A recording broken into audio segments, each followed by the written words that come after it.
Hello everyone, आशा करता हूँ आप सब बहुत अच्छे होंगे। मेरा नाम है शेख हिलाल। दोस्तों, आज का जो हमारा लेक्चर रहने वाला है ये इंडियन फ्रीडम स्ट्रगल मूवमेंट पे रहेगा। दोस्तों, काफ़ी इंपॉर्टेंट है। बहुत सारे एग्जाम्स में, कोई भी एग्जाम हो उसमें ये सिलेबस रहता है। इंडियन फ्रीडम स्ट्रगल मूवमेंट जो है काफ़ी इंपॉर्टेंट है।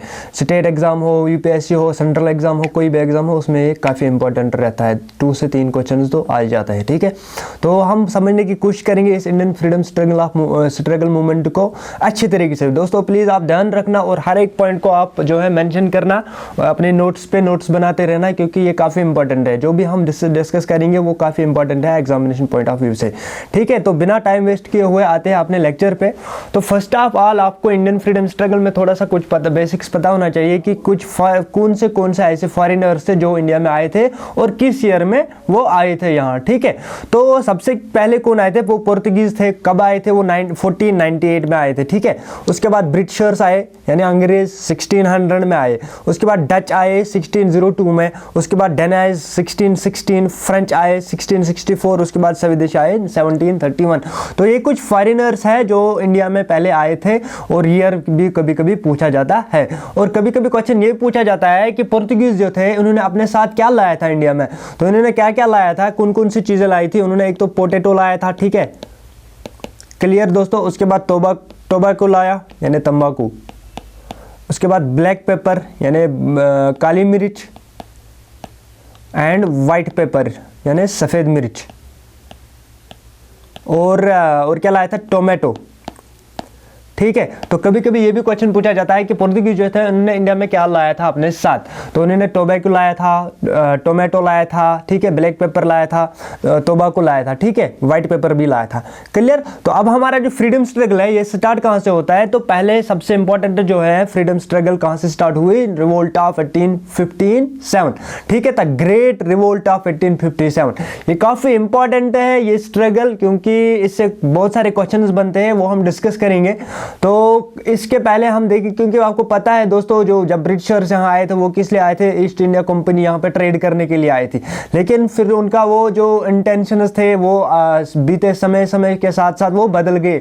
वो उन्होंने ट्रेड को बंद कर दिया और कब्जा करना स्टार्ट किया इंडिया पे, और राज किया इंडिया पे ऑलमोस्ट 300 ईयर्स। ठीक है, तो फिर पहले वो फैक्ट्रीज यहाँ पे खड़े किए उन्होंने। उसके बाद उनको लगा कि ये जो इंडियंस है ये काफ़ी वीक है इकोनॉमी के हिसाब से, चलो हम इन पे डोमिनेट करते हैं। तो फिर उन्होंने फैक्ट्रीज को चेंज किया फिर ट्रेड में, और इंडिया के ऊपर बहुत सारे जुल्म किए, और उसके बाद जो है उन्होंने इस यहाँ पे कब्जा किया और अपना राज किया, ब्रिटिश रूल किया। ठीक है, तो इसके बहुत सारे काजेस थे रिवोल्ट 1857 में। तो सबसे इंपॉर्टेंट जो है मेन काजेस जो थे वो हम डिस्कस करेंगे। तो पहला जो था वो मिलिट्री काज था दोस्तों, उसके बाद पॉलिटिकल काज था, उसके बाद सोशल रिलीजियस काज था, उसके बाद इकोनॉमिक काज था, और अदर काजेस थे। ठीक है, तो मंगल पांडे का भी इंसिडेंट है, वो सबसे माना जाता है कि सबसे इंपॉर्टेंट काज वही है, रिवोल्ट 1857। लेकिन कोई भी लड़ाई हो दोस्तों उसके लिए एक काज ही नहीं होता है, बहुत सारे काजेस होते हैं जिससे कोई इंसिडेंट जो है वो अडॉप्ट हो जाता है। ठीक है, तो फर्स्ट हम देखेंगे मिलिट्री काज। मिलिट्री काज में क्या था दोस्तों? Overseas overseas deployment. इसका मतलब क्या हुआ? इसका मतलब ये हुआ कि ये जो इंडियंस थे, इंडियन सोल्जर्स को ये ब्रिटिशर्स भेजते थे बाहर फॉरेनर्स में लड़ने के लिए। ठीक है, क्योंकि इनका यही राज था, ये हर एक स्टेट में जाते थे, वहाँ पे ट्रेड करके उनके ऊपर राज करते थे। तो उसको लड़ने के लिए, इंपीरियलिज्म को खड़ा करने के लिए ये अपने फौजें भेजती थी। तो इन्होंने क्या किया? ये इंडियन सोल्जर्स को भेजते थे। अब इंडियन सोल्जर्स का ये जो मैक्सिमम जो था, हिंदू का मैथोलॉजी क्या थी, वो ये था कि वो अपने रिलीजियस काज को मान के, क्योंकि उनको बोला जाता था कि आप फॉरेनर्स में जाके वहां पे हमारे लिए लड़ो आप। लेकिन अब उनको समंदर पार करना होता था, तो फिर हिंदू की जो रिलीजियस मैथोलॉजी थी उसके हिसाब से ये अपने समंदर को कभी पार क्रॉस नहीं करना चाहते थे। तो ये एक काज बन चुका था, रिलीजियस काज। ठीक है, और दूसरा ये था मिलिट्री काज में क्या था ये, क्योंकि ये जो ब्रिटिशर्स थे ये रैंक्स जो है वो रैंक्स में इनको डिस्क्रिमिनेट करते थे, यानी इंडियन सोल्जर्स को वो सूबेदार से ऊपर नहीं नहीं बना देते थे, क्योंकि ये जनरल जो होते थे, इनके ब्रिगेडियर्स जो होते थे, बड़े बड़े जनरल जो होते थे, वो अंग्रेजों के ही होते थे। और इंडियन सोल्जर्स में सबसे हाईएस्ट रैंक जो होती थी वो होती थी सूबेदार, ठीक है। और उसके साथ साथ क्या था, उसके साथ साथ जो दोस्तों सैलरी का भी इशू था। ये इंडियन सोल्जर्स को ये सैलरी मान लीजिए अगर 10,000 रुपए देते थे, और जो है हमारे और अपने सोल्जर्स को ये ज्यादा सैलरीज देते थे, और प्रमोशन भी नहीं करते थे, ठीक है। तो ये कुछ काजेस थे मिलिट्री काज में जो आते हैं दोस्तों, ठीक है। उसके बाद तो उन्होंने ये एक काज बन गया रिवोल्ट 1857 में। उसके बाद हमारा है पॉलिटिकल काज। पॉलिटिकल काज में जो था दोस्तों वो सबसे इंपॉर्टेंट है, कभी कभी क्वेश्चन पूछता है, डॉक्ट्राइन ऑफ लिप्स। क्या बोलते हैं? Doctrine of lips. ये किसने लाया था? लॉर्ड डलहौजी ने। किसने? लॉर्ड डलहौजी। इसका मतलब क्या था दोस्तों? इसका मतलब ये था कि ये जो states under this revolted, Nana Sahib जो था वाज आल्सो रिफ्यूज्ड पेंशन। इसमें क्या होता था कि एक किंग होता था दोस्तों, मतलब इसका यही मतलब था, मोटिव था कि स्टेट्स को हड़पना, स्टेट्स को कब्जा करना, इंडिया में जितने भी कॉलोनीज थी उनको कब्जा करना। अब क्या होता था, वहां पे जो किंग होता था, माना जाता था, वो ये कहते थे कि आपका जो सबसे लास्ट किंग रहेगा उसके बाद आप जो है वो किंगशिप नहीं अडॉप्ट करोगे, उसके बाद जो है हमारा राज रहेगा उस कॉलोनी पे, ठीक है। तो अब अगर कोई ऐसा किंग होगा जिसके पास अपना बच्चा नहीं होगा, तो वो अगर अडॉप्ट करेगा बच्चे को, अपने चिल्ड्रन को, किसी बच्चे को अडॉप्ट करेगा, तो उसको वो देते थे पेंशन, ठीक है। या कोई भी अगर किंग होगा, लास्ट किंग माना जाता था, मरने के बाद वो उसका बेटा जो है वो किंग नहीं माना जाता था, ठीक है। अब उसके बेटे को क्या करते थे, ये उसको पेंशन देते थे। अब यहाँ पे नाना साहिब थे, नाना साहिब काफी इंपॉर्टेंट है। ये किसका अडॉप्टेड था? ये अडॉप्टेड सन था दोस्तों पेशवा बाजी राव, पेशवा बाजी राव, ठीक है दोस्तों। ये इसका अडॉप्टेड सन था। अब जब ये गुजर गया पेशवा बाजीराव, जब इसकी डेथ होगी, तो नाना साहिब को अंग्रेजों ने पेंशन देना बंद किया। तो नाना साहिब ने यहां से रिवोल्ट स्टार्ट किया था कानपुर से, ठीक है। उसके बाद जो है सोशल रिलीजियस काज। सोशल रिलीजियस काज में क्या था दोस्तों? समाजी काज था, और रिलीजियस के हिसाब से भी एक बड़े बड़े काजेस थे, जैसा कि एंटी सती रेजोल्यूशन आया इसमें, और किसने लाया था? बेंटिक ने लाया था, ठीक है। इसका मतलब ये था कि अगर कोई औरत की जो वाइफ जो था, उसका जो हस्बैंड था, उसकी डेथ अगर होती थी, तो फिर वो औरत जो है वो भी अपने आप को उसी में डालते थे, पानी में डालते थे, कूद देती थी, अपने लाइफ को भी वो भी खत्म करती थी। तो यहाँ पे जो है इन्होंने एंटी सती सिस्टम रेजोल्यूशन लाया लॉर्ड बेंटिक ने, ठीक है। तो बोला नहीं, ऐसा नहीं होना चाहिए, वो जो औरत है वो उसको अपने हस्बैंड के मरने के बाद उसको अपनी हत्या नहीं करनी चाहिए, ठीक है। उसके बाद विडो रीमैरेज एक्ट भी आया, ठीक है दोस्तों। और इस ये जो है हमारा ये जो है एंटी सती रेजोल्यूशन, इसका और एक इंडियन था, वो है ब्राह्मो समाज के फाउंडर। कौन? ब्राह्मो समाज के फाउंडर वो कौन था? राजा राम मोहन राय, ठीक है।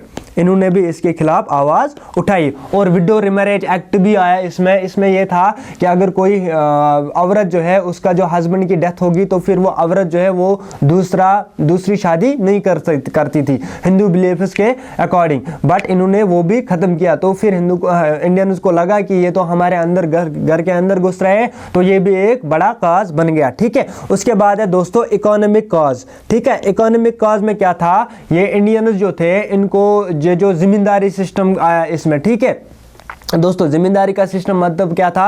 ये क्या करते थे, एक जिम्मेदार को लेते थे, उसको बोलते थे कि आप अपने गांव में जो है जितने भी लैंड जिम्मेदार हैं, जितने भी जिम्मेदार छोटे छोटे जिम्मेदार हैं, आप उनसे टैक्स वसूल करो, ठीक है। फिर हम आपका जो है आपका टैक्स हम फ्री करेंगे, आपको हम टैक्स फ्री देंगे, लेकिन बाकी जितने भी मोहल्ले में जितने भी छोटे छोटे जिम्मेदार हैं उनसे आप टैक्स वसूल करो, ठीक है। तो और टैरिफ पॉलिसी में भी डिस्क्रिमिनेट, मतलब प्रोडक्ट्स को ये टैरिफ उतने ज्यादा नहीं देते थे।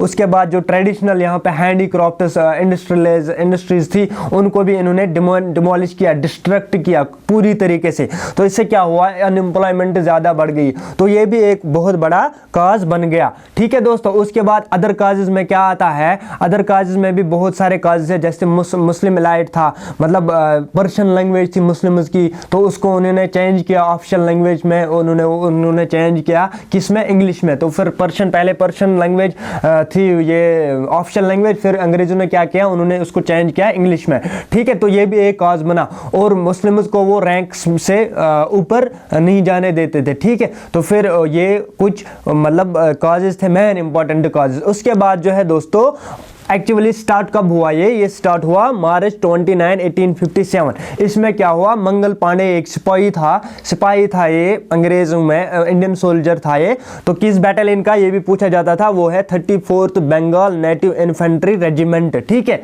तो फिर उसने क्या किया, उसने 2 ब्रिटिश अफसर्स को मार दिया, ठीक है। क्यों, क्योंकि वो जो क्या थे, वो उनको एक वो गन होता था, इनफील्ड होता था दोस्तों, वो किसका बना हुआ था, उसमें एक चीज होती थी जो काऊ और पिग के फैट की बनी हुई होती थी। तो फिर हिंदू रिलीजन या मुस्लिम रिलीजन के अकॉर्डिंग वो जो फैट होता था वो काफी मतलब वो हराम होता था, ठीक है। तो अब इन्होंने क्या किया, इसने 2 ऑफिसर्स को की हत्या कर दी, उनको मार गिराया, ठीक है। तो फिर कहां से स्टार्ट किया, ये बैरकपुर बंगाल से स्टार्ट किया, ठीक है।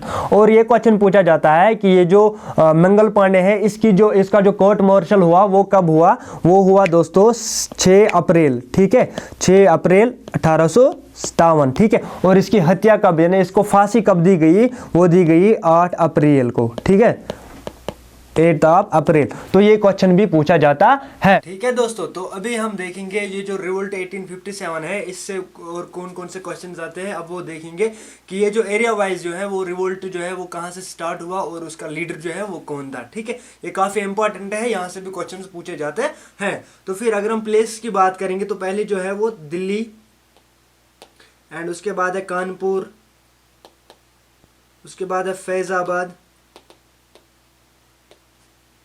एंड देन है लखनऊ, ये काफी इंपॉर्टेंट है दोस्तों।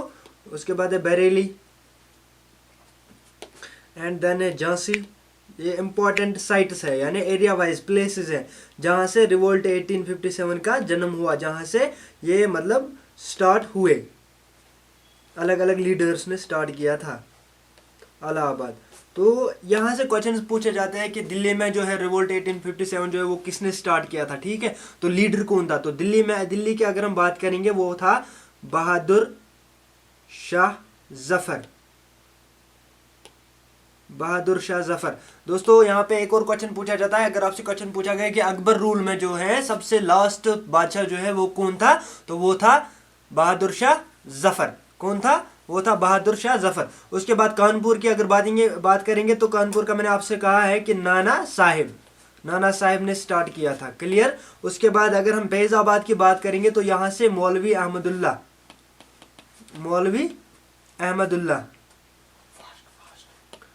उसके बाद लखनऊ की बात करेंगे तो लखनऊ में कौन था, बेगम हजरत महल, ठीक है। तो अगर हम बात करेंगे बरेली की तो बरेली में किसने किया था, खान बहादुर खान। उसके बाद झांसी की बात करेंगे तो लक्ष्मीबाई,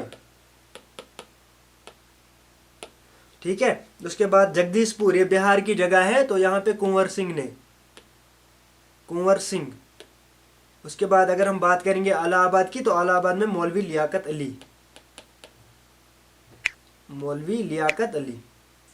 तो ये काफी इंपॉर्टेंट है, यहाँ से क्वेश्चन पूछे जाते हैं कि एरिया वाइज जो है दिल्ली में कौन सा लीडर था जिसने रिवोल्ट 1557 को स्टार्ट किया था, कानपुर में कौन था, ऐसे करके क्वेश्चन पूछे जाते। तो दोस्तों यहाँ तक हमारा जो है रिवोल्ट 1857 जो है जितने भी क्वेश्चन आते हैं वो हमने डिस्कस किए हैं और काफी इंपॉर्टेंट है। बस इतने ही सारे इर्द गिर्द जितने भी क्वेश्चन आते हैं इस पे, तो अगर आपने ये ध्यान से देखा होगा, ध्यान से समझा होगा, पॉइंट्स को नोट करो और ध्यान से पढ़ो, ठीक है दोस्तों। तो आपका जो है रिवोल्ट 1857 जो है वो क्लियर हो जाता है, ठीक है। ओके, अभी हम नेक्स्ट वीडियो में हम बात करेंगे इंडियन नेशनल कांग्रेस से। तो तब तक के लिए bye bye, take care, God bless you all, thanks.